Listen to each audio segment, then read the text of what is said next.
Olá! Hoje a gente vai abrir um documento que, assim, à primeira vista parece super técnico, talvez até um pouco chato, né? Mas que na realidade é o sistema operacional do poder em Brasília.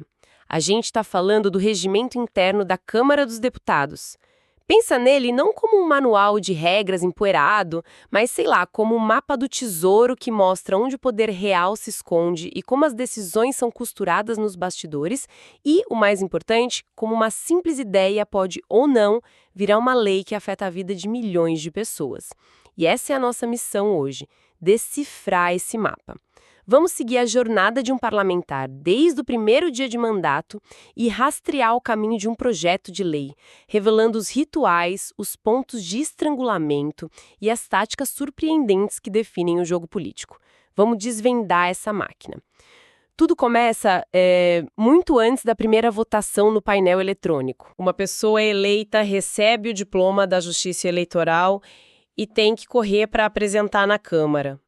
Mas uma coisa que me chamou a atenção ao ler o regimento foi um detalhe que parece pequeno, mas que na verdade resolve um problema bem prático, que é a criação do nome parlamentar. E isso é mais importante do que parece. O regimento pede que se escolha um nome de guerra, digamos assim, com apenas 2 elementos, um prenome e um sobrenome, por exemplo. O objetivo é evitar a confusão com dezenas de Josés ou Marias na hora da chamada, das votações, sabe? É o primeiro passo para criar uma identidade dentro daquele universo de 513 pessoas. É quase como criar um nome de usuário para o sistema. E depois dessa parte mais burocrática, vem o grande momento, o ritual que oficializa tudo, o juramento. Sim, e esse momento é carregado de simbolismo. No primeiro dia de fevereiro, na sessão de posse, todos os eleitos, de pé, ouvem o presidente da sessão ler o compromisso solene. Prometo manter, defender e cumprir a Constituição, observar as leis, promover o bem geral do povo brasileiro. E depois, um por um, cada deputado precisa dizer em voz alta: assim o prometo. O que me surpreende é a rigidez disso. Não dá para improvisar, mudar uma vírgula ou fazer um discurso. De forma alguma. O regimento é explícito. Quem não prestar o juramento exatamente com essas palavras e nesse ritual simplesmente não toma posse. É o ato fundamental que estabelece um princípio básico. Não importa quem você é, de qual partido veio ou quantos votos teve. A partir daquele momento, você está submetido às mesmas regras que todos os outros.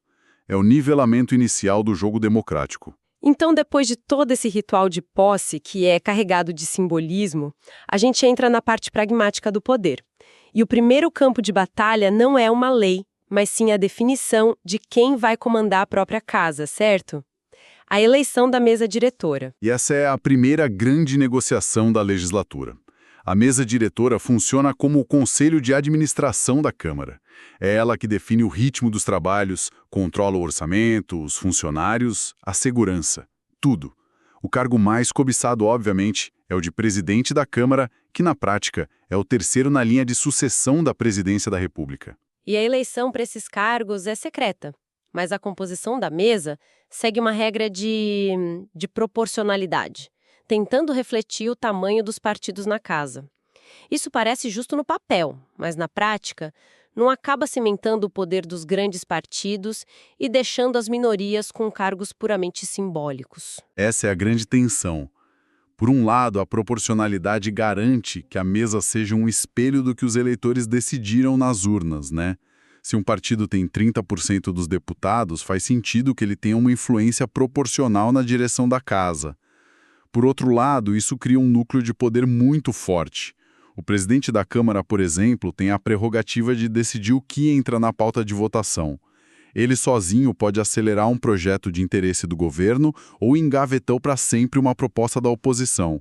Essa caneta tem um poder imenso. E além da mesa, que é esse poder formal, administrativo, existe outra estrutura de poder que talvez seja ainda mais influente no dia a dia: os líderes partidários. Sem dúvida.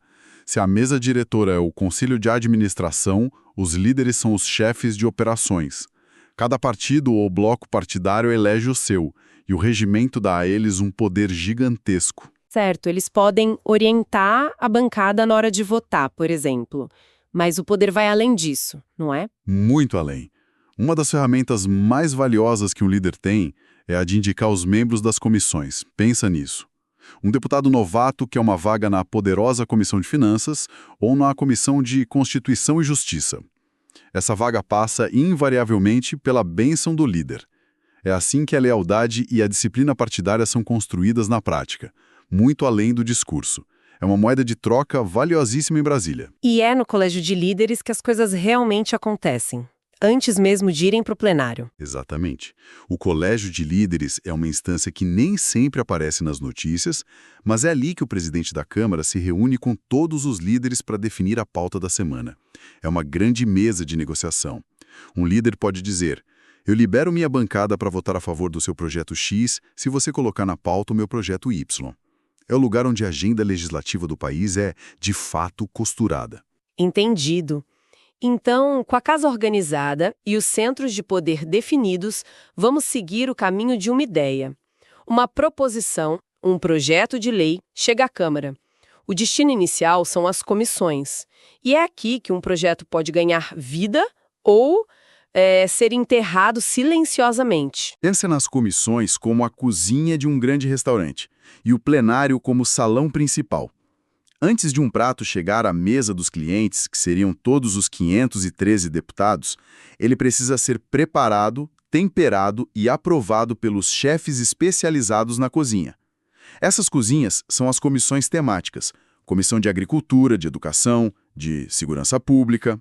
E a primeira e mais temida de todas as cozinhas é a Comissão de Constituição e Justiça e de Cidadania, a famosa CCJ. A CCJ é o grande filtro. Ela não analisa o mérito do projeto, ou seja, se a ideia é boa ou ruim. Ela faz uma análise técnica. Se o projeto fere a Constituição, ele é legal, está escrito da forma correta. Se a CCJ der um parecer negativo dizendo que o projeto é inconstitucional, é quase uma sentença de morte. Reverter essa decisão no plenário é uma batalha duríssima.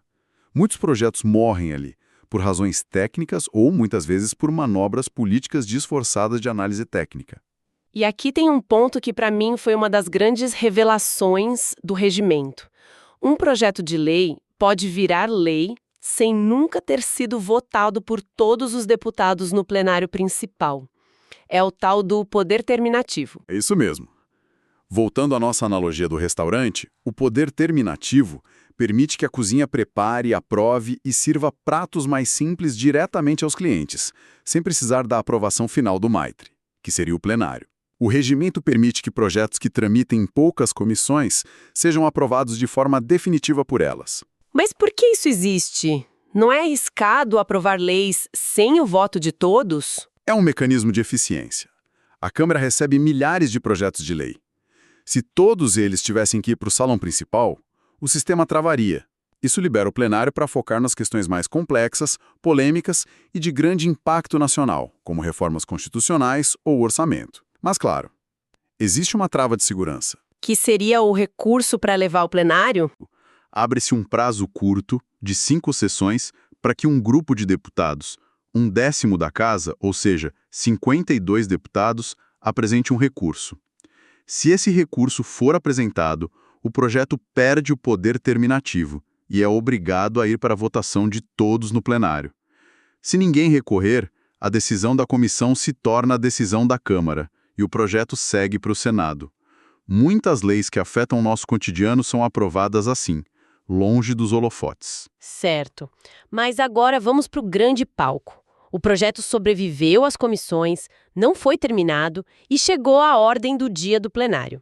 A gente vê na TV aquelas votações, às vezes super rápidas, outras vezes se arrastando por horas. Como isso funciona na prática? O método padrão é a votação simbólica. O presidente da sessão diz: os que aprovam permaneçam como se encontram.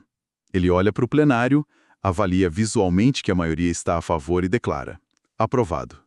É rápido, ágil, usado para matérias que já têm um consenso pré-estabelecido entre os líderes. Mas e quando a coisa aperta? Quando a oposição quer marcar posição ou quando o resultado é incerto? Aí o jogo muda. Qualquer grupo de deputados pode pedir uma verificação de votação. Se houver apoio suficiente, a votação deixa de ser simbólica e passa a ser nominal. E na votação nominal, o jogo fica muito mais sério. Cada deputado precisa registrar seu voto no sistema eletrônico e o nome e a escolha sim, não ou abstenção aparecem no painel para todo mundo ver. E isso tem um peso político enorme, imagino. O voto fica registrado para sempre. Exatamente. Primeiro, cria um registro. O eleitorado pode cobrar seu deputado depois. Segundo, e talvez mais importante taticamente, a votação nominal exige a presença de um número mínimo de deputados no plenário para que a sessão possa deliberar. Eu lembro de uma votação importante de reforma anos atrás, em que a oposição não tinha votos para derrubar o projeto. Então ela usou a tática de pedir verificação de votação a todo momento. O objetivo não era vencer, era esvaziar o plenário e derrubar a sessão por falta de quórum, atrasando a agenda do governo. É puro teatro político usando o regimento como arma. Ok, mas antes do sim ou não, vem o debate. E na TV, o debate no plenário parece uma confusão, com muita gente falando ao mesmo tempo. Mas as regras, para quem fala, quando fala e por quanto tempo fala, são extremamente rígidas, não é? Absolutamente. E essa é uma parte crucial do regimento que poucos observam. O tempo é o recurso mais escasso e valioso do parlamento. Não é um debate aberto. O tempo de fala é rigorosamente dividido. Os líderes dos partidos têm um tempo específico para orientar a bancada, que é aquele momento em que eles vão ao microfone e dizem: o partido encaminha o voto sim por esta e esta razão. E um deputado comum que não é líder, consegue falar? Consegue, mas por um tempo muito curto, geralmente poucos minutos, e precisa se inscrever com antecedência. O que a gente vê com frequência são as chamadas questões de ordem. Um parlamentar levanta a mão e pede a palavra pela ordem, supostamente para apontar uma falha no procedimento que está sendo seguido. Mas, na prática, é uma tática para conseguir um minuto extra de microfone, para interromper o raciocínio de um adversário ou para colocar um contraponto rápido no debate. É uma forma de usar as regras para furar a fila do tempo. Então, até o que parece ser uma interrupção caótica é, na verdade, uma ferramenta prevista no manual. Muitas vezes sim. O regimento disciplina tudo. O tempo de fala, a ordem dos oradores, o direito de resposta a ataques pessoais, controlar o fluxo do debate, acelerando ou retardando, usando bem o tempo disponível, é uma habilidade fundamental para os articuladores políticos. A batalha pela narrativa é tão importante quanto a batalha pelos votos. Então, recapitulando a jornada, passamos pela solenidade da posse, pela briga de poder na eleição da mesa, pelo poder de barganha dos líderes, pelo filtro silencioso, mas decisivo das comissões e, finalmente, pelos rituais e táticas do debate e da votação no plenário. Fica muito claro que esse regimento interno é bem mais do que um livro de regras. Ele é o tabuleiro e o manual de instruções do jogo do poder legislativo. Entender essas normas é entender a mecânica por trás das manchetes. Mostra que o processo de criar uma lei não é apenas um confronto de ideologias, mas também é uma batalha constante de procedimentos, de prazos, de recursos e de táticas regimentais. Quem domina este manual domina uma parte essencial da arte de exercer o poder em Brasília. E para quem nos ouve, fica a reflexão. Este regimento foi escrito em 1989, logo depois da Constituição, num Brasil muito diferente. De lá para cá, a tecnologia e a própria política mudaram radicalmente.